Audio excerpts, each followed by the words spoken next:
Cinema టికెట్ల రేట్ల పెంపుపై ప్రభుత్వం కీలక నిర్ణయం తీసుకోనుంది. ఇందుకోసం నూతన విధానాన్ని ప్రవేశపెట్టే యోచనలో ఉంది.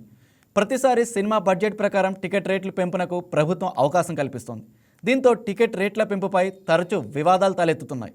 ఈ విషయాలను దృష్టిలో ఉంచుకొని సినిమాటోగ్రఫీ శాఖ మంత్రి కందుల దుర్గేష్ సచివాలయంలో కీలక సమావేశాన్ని నిర్వహించారు.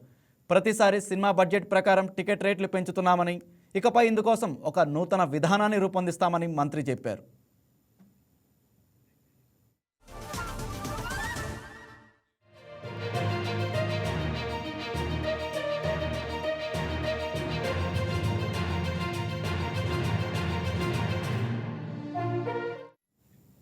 సినిమా టికెట్ల హేతుబద్ధీకరణపై మంత్రి కందుల దుర్గేష్ నేతృత్వంలో కమిటీ సచివాలయంలో సమావేశమైంది. ఇప్పటి వరకు పాత జీవో సినిమా బడ్జెట్ ప్రకారం సినిమా టికెట్ రేట్లు పెంపునకు అవకాశం కల్పించామని, అయితే ఇకపై అలా కాకుండా ఒక కొత్త విధానాన్ని రూపొందించాలని నిర్ణయించినట్లు మంత్రి తెలిపారు. అన్నిటికీ కేటగిరీ ప్రకారం సమానంగా టికెట్ రేట్లు పెంచే విధానాన్ని పరిశీలిస్తున్నామని మంత్రి కందుల దుర్గేష్ చెప్పారు. నిర్మాతలు, డిస్ట్రిబ్యూటర్లు, ఎగ్జిబ్యూటర్ల అభిప్రాయాలను పరిగణలోకి తీసుకొని తుది నిర్ణయం తీసుకుంటామన్నారు. సామాన్యులకు భారం కాకుండా సినీ పరిశ్రమకు మేలు జరిగేలా నిర్ణయాలు ఉంటాయని స్పష్టం చేశారు. టూరిజం డిపార్ట్మెంట్కి ఆదాయం రావాలి, మరో పక్కన ప్రజల సందర్శనార్థం కూడా బాగుండాలి. దీని గురించి బాగా ఆలోచించినప్పుడు వివిధ సంస్థలు ముందుకు వచ్చాయి, కానీ వైబుల్ ప్రాజెక్ట్ ఏదో అవుద్ది అనేటువంటి దాని మీద ఎక్కువగా దృష్టి పెడతాం. ఖచ్చితంగా హాస్పిటాలిటీ ఇండస్ట్రీ వైబుల్ ప్రాజెక్ట్ అవుతుంది. మాకు దానికి ఏ రకంగా దాన్ని ముందుకు తీసుకెళ్లాలనేది మళ్ళీ క్యాబినెట్ మీటింగ్ 29 ఉంది, దానికి ముందు ఒక మీటింగ్ చేసుకుంటాం. నేను షేర్ చేసుకున్న విధంగా పాత జీవో ప్రకారం హై బడ్జెట్ ఫిలిమ్స్కి ఇలా పే చేయాలి, అలాగని ప్రతి సినిమాకి ఒక నిర్ణయం చేస్తూ ఉన్నాం. ప్రతి సినిమా రిలీజ్ ముందు దాని మీద తర్జన చేసి హోమ్ డిపార్ట్మెంట్ ద్వారా వాటిని క్లియర్ చేస్తూ ఉన్నాం.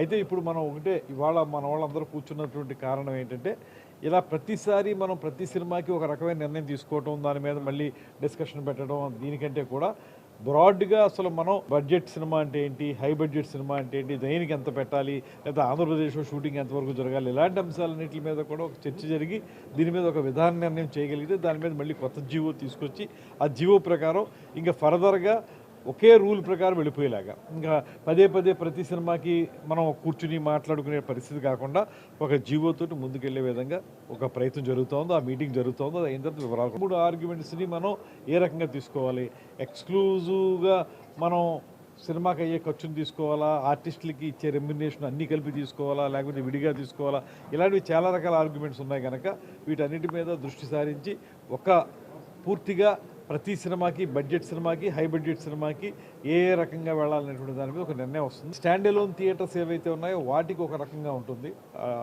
వాటిని కూడా ఇప్పుడు వాళ్ళ డిస్ట్రిబ్యూటర్స్ని, మనం ప్రొడ్యూసర్స్ని, సినిమా రంగానికి చెందినటువంటి అందరినీ కూడా కూర్చోబెడుతున్నాం. వాళ్ళందరూ కూర్చొని మాట్లాడుతున్నారు. మాట్లాడిన తర్వాత అందులో ఎక్స్పర్ట్స్ వాళ్ళు ఏ రకమైనటువంటి ఆలోచన చెప్తారో, ఇక్కడ కేవలం ఏ ఒక్క వింగ్నో కాకుండా ఇక్కడ మనం డిస్ట్రిబ్యూటర్స్తో పాటు ఎగ్జిబిటర్స్ని కూడా కూర్చోబెడుతున్నాం. వాళ్ళకు కూడా కొన్ని సాధక బాధకాలు ఉన్నాయి కాబట్టి అవి కూడా వాళ్ళు డిస్కస్ చేస్తారు, చేసి ఒక ప్రొఫామాలో బయటకు వస్తారు. దాన్ని మనం మీ అందరికీ వాళ్ళ పాన్ ఇండియా సినిమా అయిపోయింది, పాన్ వరల్డ్ కూడా అయిపోయింది తెలుగు సినిమా.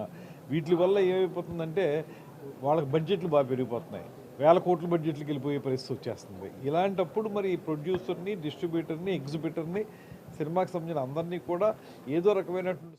ఈ వీడియో మీకు నచ్చినట్లయితే లైక్ కొట్టి షేర్ చేసి మా వైకే టీవీ ఛానల్ని సబ్స్క్రైబ్ చేయండి.